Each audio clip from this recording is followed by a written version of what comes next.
செருப்பை எடுத்து கக்கத்தில் வைத்துக் கொண்ட சமூகத்தில் இருந்து ஒரு பெண்ணை மேயராக்கி அழகு பார்த்திருக்கிறார் திராவிட மாடல் ஆட்சியின் முதல்வர் அப்படிலாம் பேசுறாங்க. சிவசண்முகம் இல்லை, சிவராஜ், பரமேஸ்வரன், முனுசாமி பிள்ளை, அப்புறம் இன்னொரு முனுசாமி, எங்களுடைய தலைவர் வைபா, அண்ணனுக்கு நெருக்கமானவர் வைபா, இவங்கெல்லாம் ஏற்கனவே மேயராக இருந்தாங்க சென்னை மாநகராட்சியில். அப்போ இங்கே திராவிடம் சுத்தி சுத்தி எல்லாத்தையும் தனக்கானதாக மாற்றிக்கொள்ள நினைக்கிறது. பச்சையப்பன் கல்லூரி 1842, queen Mary's 1914, women Christian college 1915, Loyola 1925, Vivekananda 1946, Stella Mary's 1947. எங்கடா வந்து இங்கே கொடுங்கண்ணா பெரியாரு? டேய் எங்கடா வந்து கொடுங்கண்ணா? நான் திரும்பவும் முதலுக்கு வரேன். முதலாக சென்னையில் சென்ட் ஜார்ஜ் ஆங்கிலோ இந்தியன் பள்ளி ஹையர் செகண்டரி பள்ளி தொடங்கப்பட்ட ஆண்டு 1715. எவ்வளவு பெரிய பித்தளமாத்தி வேலைகளை இத்தனை ஆண்டுகளாக செய்து வந்திருக்கான் பார்த்தீங்களா? அப்போ இந்த திராவிடம் இதைத்தான் செய்யும். இந்த திராவிடம் தமிழகத்தில் இருக்கிற எந்த மக்களும் யாரும் விளங்கிவிடக்கூடாது என்பதை செய்யும். எந்த காலத்தில் முதலமைச்சராக முடியாது அப்படின்னு பெரிய கதையை விடுவாங்க. நம்மளும் நினைப்போம், ஆமா ஆமா இங்க இருக்கிற வன்னியர்களே ஆக முடியல, தேவர்கள் ஆக முடியல, தேவர்கள்லாம் தேவர் உணர்வோடு இருக்கிறவர்கள், வன்னியர் உணர்வோடு இருக்கிறவர்கள் இங்கே ஆக முடியல, இதில் எஸ்சி நம்ம எங்கப்பா ஆக போகிறோம், இதெல்லாம் நடக்குமா அப்படின்னு நாங்களே எங்கள் தரத்தை குறைத்து கொள்ள வேண்டும். திராவிடத்துக்கு எதிராக இங்கே இன்றைக்கு எந்த சமூகத்திலிருந்து ஒரு பெரிய எதிர்ப்பு கிளம்பி இருக்குன்னு சொன்னா பெருமையா சொல்வேன், அது பறையர் சமூகத்தில் இருந்து தான் அந்த மாபெரும் நெருப்பு, புரட்சி நெருப்பு இன்றைக்கு கிளம்பி இருக்கிறது.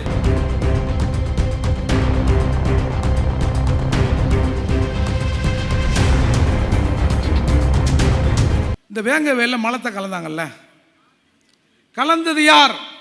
யாரோ ஒரு சனாதனவாதி ஏறி கலந்து விட்டான். சரி, ஏண்டா போலீஸ் பிடிக்கல? லோக்கல் காவல்துறையில் சனாதனம் புகுந்து கொண்டது. சரி, அந்த எஸ்பி ஒரு அம்மா, வீரமான அம்மா, பெரியாரின் பேத்தி என்றெல்லாம் ஊடகங்களில் சொல்லப்பட்ட அந்த அம்மா, அந்த அம்மாவும் சனாதனம்பா.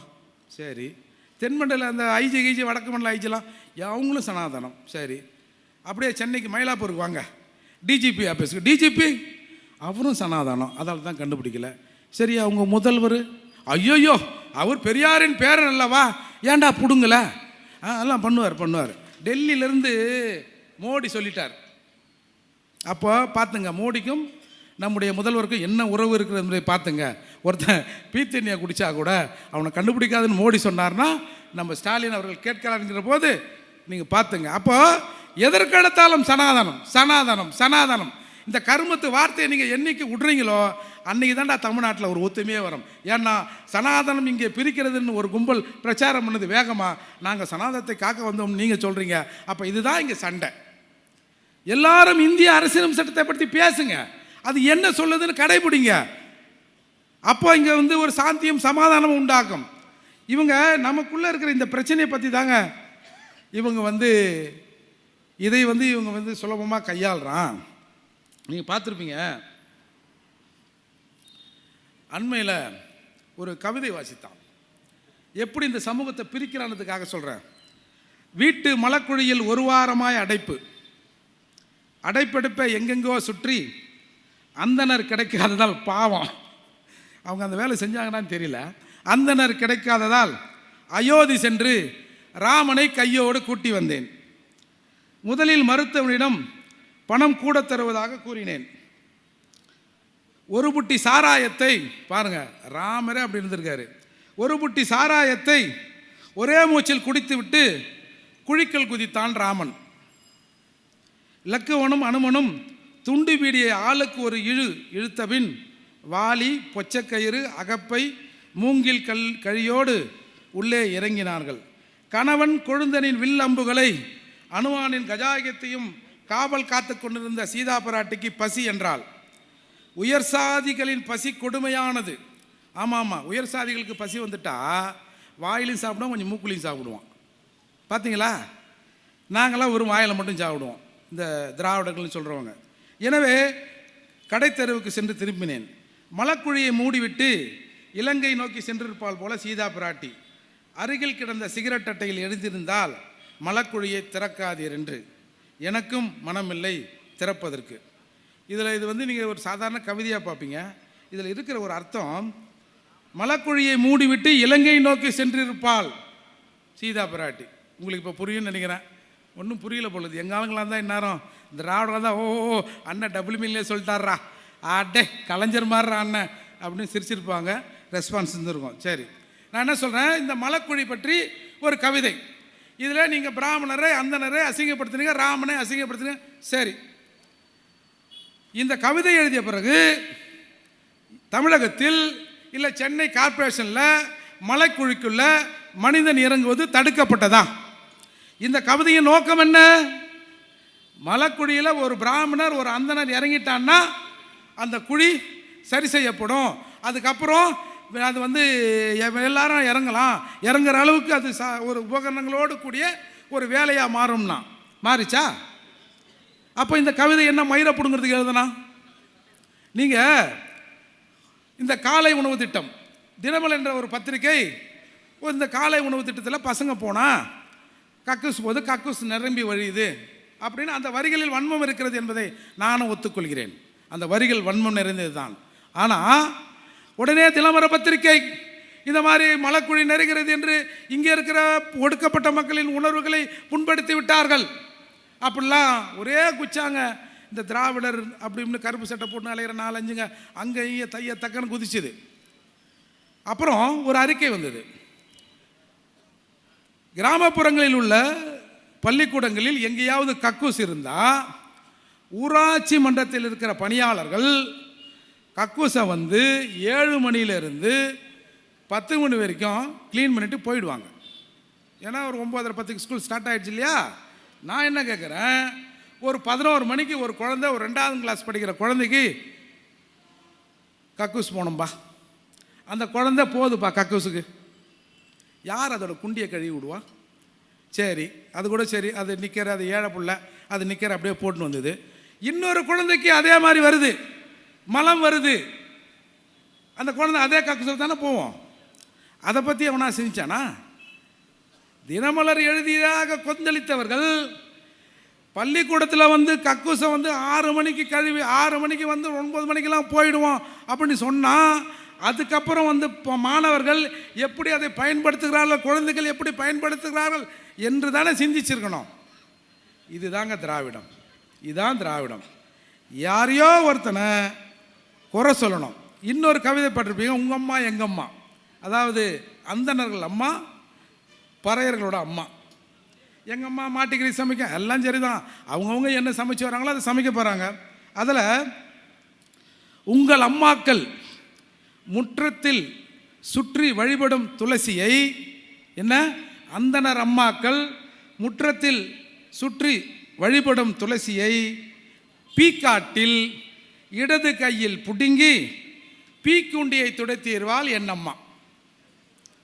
பீக்காட்டில் இடது கையால் பிடுங்கி துளசியை பிடுங்கி பீக்குண்டியை துடைத்து எறிவாள் எங்கள் அம்மா. இது ஒரு கவிதை. இதுக்கு பெரிய திறனாய்வு புலனாய்வு அது இதுன்னு இது பற்றி அவ்வளோ அருமையாக எழுதினார், போனார், வந்தார், அப்படியெல்லாம் பல கூட்டங்கள் நடந்தது. நான் என்ன கேட்குறேன், முற்றத்தில் சுற்றி, அதாவது துளசியை சுற்றி வழிபடுபவர்கள் எங்கேயாவது பீக்காட்டில் போய் போகிறாங்களா, மலம் போகிறாங்களா, மைதானத்துக்கு போகிறாங்களா? அவங்க போகலை. எங்கள் அம்மா ஏன் இப்போ இந்த மாதிரி திறந்த வெளியில் மலம் போகிறா அப்படின்னு நான் யோசிக்கணும். ஆனால் இங்கே அதை அவன் வந்து எப்படி திருத்துறான் பாருங்க. திருத்தி எழுதி இந்த சமூகத்துக்குள்ளே தொடர்ந்து ஆரியம் நம்மை வந்து இந்த மாதிரி செய்யுது, திராவிடர்கள் அதற்காக துளசி எடுத்து அதை துடைக்கிறார்கள் அப்படின்னு எப்பொழுதுமே ஏதோ ஆரியமும் திராவிடமும் அப்படியே நேர் எதிராக இருந்து திராவிடம் இந்த சமூகத்துக்காக பல விஷயங்களை செய்வதாக ஒரு மாயை உண்டு பண்ணியிருக்கிறான். அந்த மாயை இன்றைக்குத்தான் கொஞ்சம் கொஞ்சமாக உடைபெறுகிறது. நீங்கள் பார்த்தீங்கன்னா அண்மையில் 2022 தீண்டாமை ஒழிப்பு முன்னணின்னு நம்ம திராவிட சொம்புகளோடு இருக்கிற ஒரு கட்சி ஒரு சென்சஸை வெளியிட்டாங்க. 11/8/2022 தமிழகத்தில் இருக்கிற வட மாவட்டங்களில் இருக்கிற 24 மாவட்டங்களில் 386 ஊராட்சிகளில் இந்த பட்டியல் சமூக மக்கள் இருக்காங்கல்ல, அந்த ஊராட்சிகளில் ஒரு சர்வே எடுக்கிறான். சர்வே எடுத்து அந்த ஊராட்சி மன்ற தலைவர்கள் என்ன நிலையில் இருக்கிறாங்கன்னு ஒரு சர்வே. அதில் இந்த 386 ஊராட்சிகளில் தேசிய கொடியை ஏற்ற முடியாத ஊராட்சிகள், அதாவது அந்த ஊராட்சி மன்ற தலைவர் அந்த ஊராட்சியில் தேசிய கொடியை ஏற்றுவது அவரோட உரிமை. ஏனென்று சொன்னால் கவர்னர் 2 இடங்களும் அவரே கொடியேற்றினார். அந்த உரிமையை முத்தமிழறிஞர் கலைஞர் தான் புடுங்கி கோட்டை கொத்தளத்தில் கொடியேற்றுகிற உரிமையை பெற்றவர் எங்கள் கருணாநிதி, தமிழ்நாட்டின் மானம் காத்த மாவீரன் கருணாநிதி. அப்படிலாம் சொன்னீங்க. அந்த ஊராட்சியின் மானம் காத்த அந்த ஊராட்சி மன்ற தலைவர் தானே. அந்த ஊராட்சி மன்ற தலைவரால் 20 இடங்களில் கொடியேற்ற முடியலன்னு இங்கே ஒரு சென்சஸ் வெளியிடுகிற போது என்ன புடுங்கி கொண்டு இருந்தேன்னு நான் கேட்குறேன். ஏன்னா இது என் சமூக மக்களின் பிரச்சனை. நான் கேட்டேன், ஏதோ பாரத் மாதா கி ஜெய், இந்துக்களெல்லாம் நிற்க வேண்டும், இந்தியர்களாக நிற்க வேண்டும் சொல்கிறீங்கள, ஒரு இந்திய தேசிய கொடியை ஏற்ற முடியலையே. யார் கேட்டீங்க சொல்லுங்கள் பார்ப்போம். இப்போ வந்து ஒப்பாரி வைக்கிறீங்க. யார் கேட்டீங்க? கேட்கணும்ல. ஒரு ஜனநாயகவாதி, ஒரு தேசத்தை மதிப்பவன், தேசிய கொடியை மதிப்பவன், தேசியத்தை மதிப்பவன், தேசிய கொடியை ஏற்ற விடாமல் தமிழ்நாட்டில் இருக்குது. நான் வாடுகிற பகுதியில் இருக்குது, எனக்கு அருகாமையில் இருக்குது. நான் கேட்கிறேன், ஏன் எத்தனை பேர் முன் வந்தீங்க? தலைவர் பெயர் பலகை வைக்க முடியாத 42, நாற்காலியில் அமர முடியாத ஊராட்சிகள் 22, அலுவலகத்தில் அமர முடியாத 33, அலுவலக சாவியை தலைவரிடம் கொடுக்க மறுப்பது 14, ஆவணங்களை ஒப்படைக்காதது 39, துணைத் தலைவர் கையெழுத்து போட மறுப்பது 38, தலைவர் தாக்குதலுக்கும் மிரட்டலுக்கும் உள்ளாக்கப்பட்ட ஊராட்சிகள் 34, தலைவர் தீண்டாமை எதிர்கொள்ளும் ஊராட்சி 25. இல்லை, ஒரு ஊராட்சியில் தீண்டாமை இருக்கலாம், சரி, ஒரு ஊராட்சி தலைவரே தீண்டாமைக்கு உள்ளாக்கப்படுகிறார். இதெல்லாம் திராவிட மாடல் ஆட்சியில் பார்த்துங்க. அப்போ ஒன்றிய கவுன்சிலர் பாகுபாடு, அரசு அலுவலர் பாகுபாடு, இப்படி ஊராட்சி மன்ற தலைவர்களின் உரிமைகள் மறுக்கப்படுகிறது. இந்த உரிமைகளை மறுத்தவன் அந்தனா அயோக்கியனா? சொல்லுங்க. எல்லா சாதியிலும் இருக்கிறவன் எதிர்க்க மாட்டான். ஒவ்வொரு சாதியிலும் ஒரு 4 பேர் அப்படி தான் இருப்பான். அப்படி இருந்தால் தான் அது இயங்கும். அப்படி தடுக்கிறவனை ஒரே ஒரு போலீஸ் வண்டியை விட்டு, ஒரு 4 சத்தே இல்லாத போலீஸாக இருந்தால் கூட சரி, ஒரு காக்கி சட்டையை போட்டு 2 லட்டியை கொடுத்து, எப்பா சாமி தள்ளாடாமல் அங்கே போய் நில்லு சாமி அப்படின்னா எவனாவது தடுப்பானா? இதை யார் செய்ய மறுக்கிறார்கள்? நாங்கள் பெரியாரின் வாரிசுகள். இந்த மண்ணில் சாதி ஒழிப்பு களத்திலே நாங்கள் நின்று கொண்டிருக்கிறோம் என்று சொல்கிற இந்த திருட்டு திராவிட கும்பல் தான் இதை ஒன்றும் செய்யாமல் இருக்கு. நாம் என்ன சொல்கிறது? இன்னொன்று, தமிழகத்தில் இப்போ ஒரு நாங்களாம் ரொம்ப நாளாக கேட்டோம், எஸ்சி வந்து நாங்கள் 18% இருக்கிறோம், மத்திய நம்ம தமிழக மந்திரி சபையில் என்னையா கொடுத்தேன்னு எங்களை போன்றவர்கள்லாம் கேட்டுன்னு இருந்தோம். உடனே ஒரு கோவி செடியன் என்கிற உயர்கல்வித்துறை அமைச்சராக அவர் ஆக்கிட்டு, திமுக ஆட்சியில், பெரியாரின் பேரன் ஆட்சியில், இங்கே திராவிட ஆட்சியில் ஒரு உயர்கல்வித்துறை அமைச்சரை எங்களுக்கு கொடுத்திருக்கிறோம், பட்டியல் சமூக மக்களை நாங்கள் தூக்கி மேலே நிறுத்தியிருக்கிறோம் அப்படின்னு சொல்கிறான். 1937, 39களில் ஒரு முனுசாமி பிள்ளைன்னு ஒருத்தர், அவர் ராஜாஜி பூணூல் போட்டவர், குலக்கல்வியை அறிமுகப்படுத்தியவர்களெல்லாம் உங்களால் சொல்லப்படுகிற ராஜாஜி அமைச்சரவையில் வேளாண்மை மற்றும் ஊரகத்துறை அமைச்சராக இருக்கார். 1938 இந்த பறையர் சமூகத்திலிருந்து MC ராஜா சென்னை மாகாண சட்டமன்ற உறுப்பினராகவும் இருக்கிறார். இங்கே தாழ்த்தப்பட்ட மக்களை, சேரி மக்களை நாங்கள் கோயிலுக்குள்ளே கொண்டு போனோன்றானுவோம். எங்கடா கொண்டு போனோம்? வைக்கத்தில் கொண்டு போனோம். ஏன்டா டேய், தமிழ்நாட்டில் எல்லோரும் நாங்களாம் அப்படி சலிசாக போயின்னு வந்திருந்தோமா? எதுக்குடா இங்கேருந்து வைக்கத்துக்கு போனேன்? இல்லை, அது வேற கதை. அது ஒரு கதை இல்லைங்க. காங்கிரஸ் கட்சி கமிட்டி, தமிழ்நாடு காங்கிரஸ் கமிட்டி தலைவராக காந்தி இருக்கிறார், நம்ம ராமசாமி நாயக்கர் இருக்கார். அப்போ கேரளாவில் அந்த போராட்டத்தை முன்னெடுத்த கேரள காங்கிரஸ் அந்த கமிட்டி தலைவர்கள்லாம் கைது செய்யப்பட்டார்கள். கம்நாட்டி அங்கே வந்து கேரளாவில் எல்லாரும் கைது பண்ணிட்டாங்க, நீ சும்மா இருந்தீன்னா காங்கிரஸ் மேலே காரி துப்போம், அதால் நீ அங்கேருந்து போப்பா கொஞ்சம் அப்படின்னு இங்கேருந்து அனுப்புனவர் தான். ஒரு போராட்டம் நடக்குதுன்னு சொன்னால் அந்த போராட்டம் ஒரு டிராஃபிக் ஜாம் ஆகுதுன்னா என்னன்னு எட்டி பார்க்குறோம்ல, என்னப்பா நடக்குதுன்னு, என்னங்க அது, இல்லை அவள் ஏதோ போராட்டம் பண்ணுறா, அப்படி அதை கேட்டுட்டு வெளியில் வந்து நேற்று நடந்த போராட்டத்தில் நான் தான் முன்னே நின்னேன் அப்படின்னு சொன்னவர் தான் ஈவே ராமசாமி நாயக்கர். அப்போது இப்படி இருந்திருக்காங்களா? 1947 வரை திருப்பதி தேவஸ்தானத்தில் எஸ்சிக்கெல்லாம் நாட் அலவுடு. வேணா நீ வந்தீங்கன்னா தீட்டாயிடும், எப்போ நீ வெளியிலே நில்லுப்பா அப்படின்னு சொன்னாங்க. அன்றைக்கு ஓமந்தூர் ராமசாமி ரெட்டியார் சிஎம் ஆன உடனே திண்டிவனத்தை சேர்ந்த ஒரு பறைய சமூகத்தை சேர்ந்த எம்எல்ஏ குலசேகரன் தாஸை திருப்பதி அறங்காவலர் குழு தலைவராக வைக்கிறார். யார் இந்த திருப்பதி தேவஸ்தானத்துக்குள்ளே உள்ளே வந்தால் என் பெரும்பாலும் தீட்டுப்பட்டு விடுவான் என்று சொன்ன அந்த கோயிலில் ஒரு எஸ்சிய ஒரு பறையரை திருக்கோயில் அறங்காவலராக நியமிக்கிறாங்க. அப்புறம் பரமேஸ்வரன் ஒருத்தர், அவர் குமாரசாமி அமைச்சரவையில் பல பொறுப்புகள், சாதி, குடிசை வாட்டர், மின்வளம், அரிஜினல்துறை அந்த மாதிரிலாம் இருந்தார்.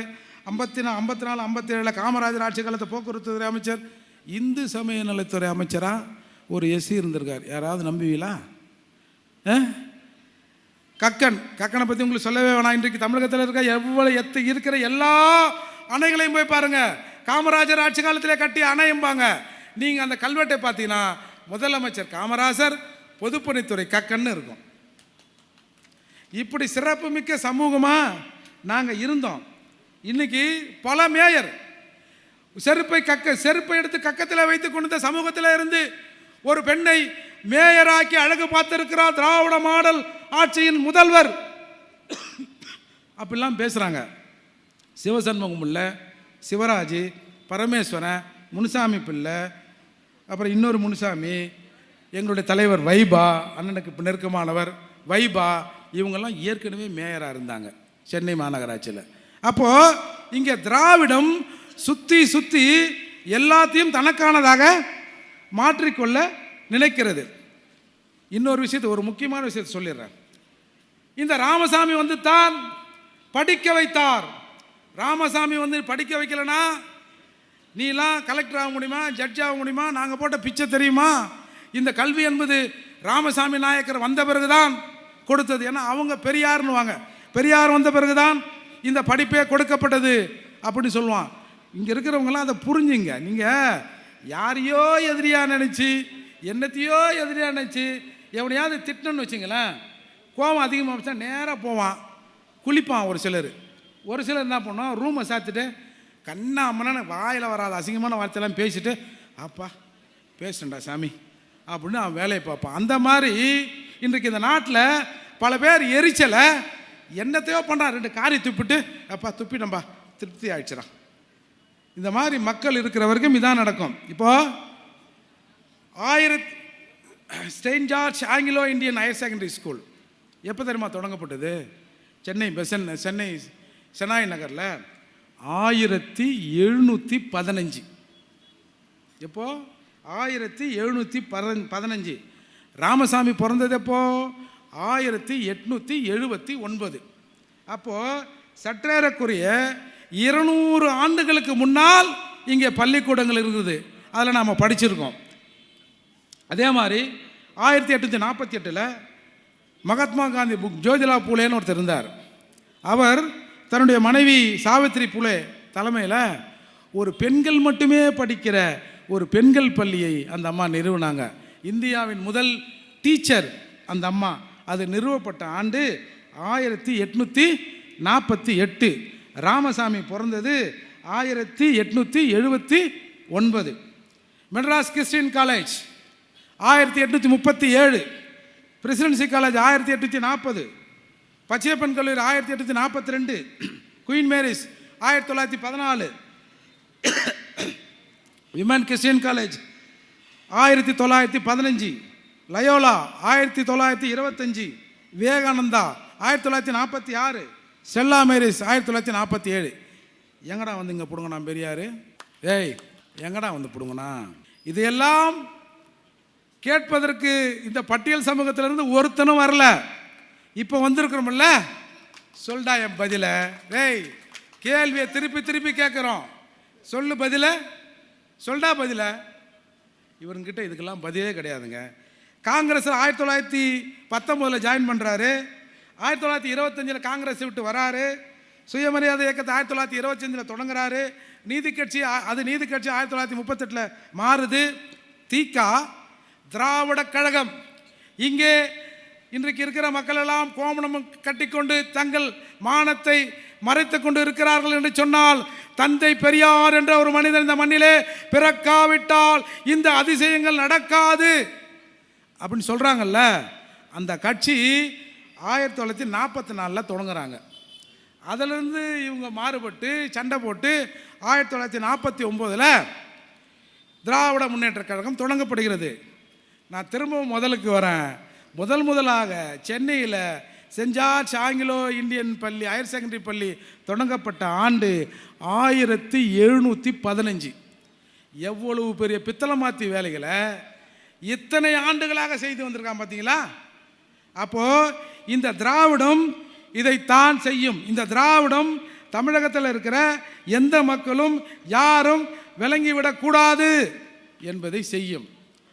திராவிடத்தை போற்றுவதற்கு எங்களை போன்ற சில தலைவர்களை உருவாக்கி சமூகத்தில் ஒரு பட்டியல் சமூகத்தை சார்ந்தவன் எந்த காலத்தில் முதலமைச்சராக முடியாது அப்படின்னு பெரிய கதையை விடுவாங்க. நம்மளும் நினைப்போம், ஆமாம் ஆமாம், இங்கே இருக்கிற வன்னியர்களே ஆக முடியல, தேவர்கள் ஆக முடியல, தேவர்கள்லாம் தேவர் உணர்வோடு இருக்கிறவர்கள், வன்னியர் உணர்வோடு இருக்கிறவர்கள் இங்கே ஆக முடியல, இதில் எஸ்சி நம்ம எங்கப்பா ஆக போகிறோம், இதெல்லாம் நடக்குமா அப்படின்னு நாங்களே எங்கள் தரத்தை குறைத்து கொள்ள வேண்டும்.